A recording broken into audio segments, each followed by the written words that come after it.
2016 a été une année de forte évolution des services publics de la ville. Je commencerai par la restructuration de la police municipale.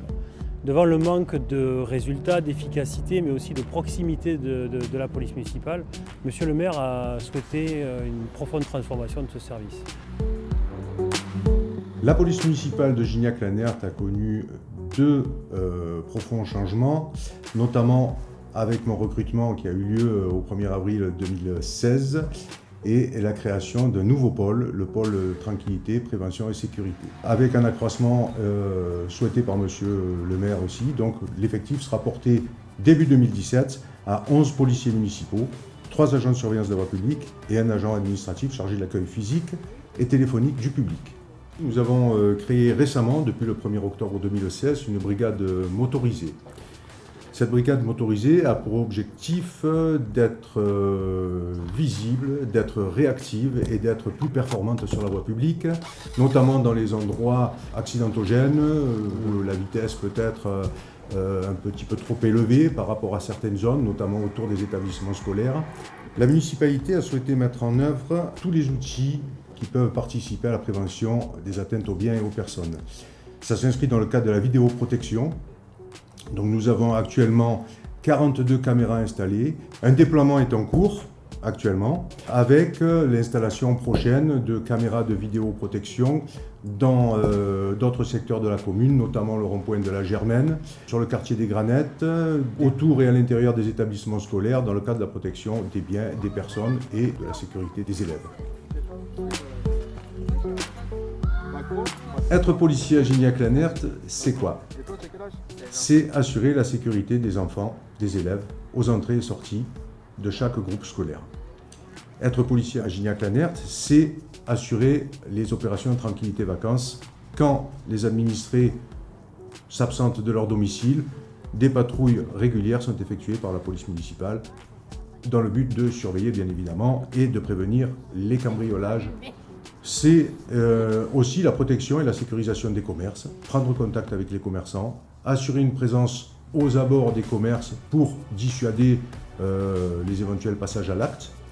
Ce sont aussi les opérations effectuées à l'aide du cinémomètre, le radar. Donc être policier municipal à Gignac-Lanert, c'est aussi rappeler ou préparer les plus jeunes d'entre nous au danger de la route avec un agent qui se déplace dans chaque établissement scolaire. Être policier municipal à Gignac-Lanert, c'est d'être proche de la population 7 jours sur 7. Dans le cadre de la politique de prévention de sécurité voulue par Monsieur le maire, nous avons mis en place une cellule municipale d'évaluation de la radicalisation en collaboration avec le cabinet ERM, représenté par Monsieur Calvet. A été mis en place à la demande du maire, mais également de l'État, une cellule municipale d'échange sur la radicalisation, CMER. C'est le maire qui la préside et en très petit comité, autour du maire et du directeur général des services, se réuniront chaque mois à Gignac un petit groupe dans lequel le renseignement territorial participera, ainsi que la police nationale, et où on pourra identifier, depuis les services, depuis le terrain, depuis le tissu associatif, ce qu'on appelle les signaux faibles en matière de radicalisation.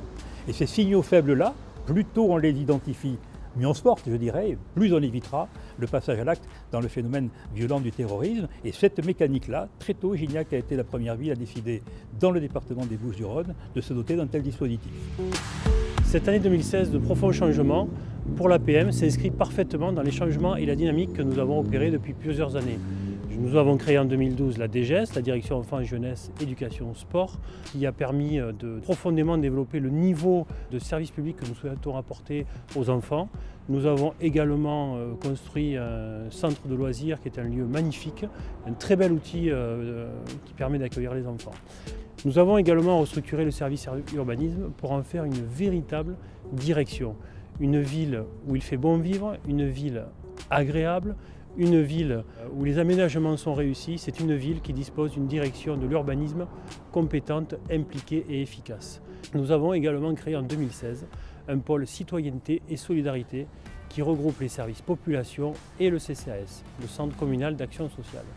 L'année 2017 va voir la création d'un guichet unique qui va rassembler le service population, le CCAS, mais aussi le primo accueil de nombreux services de la ville.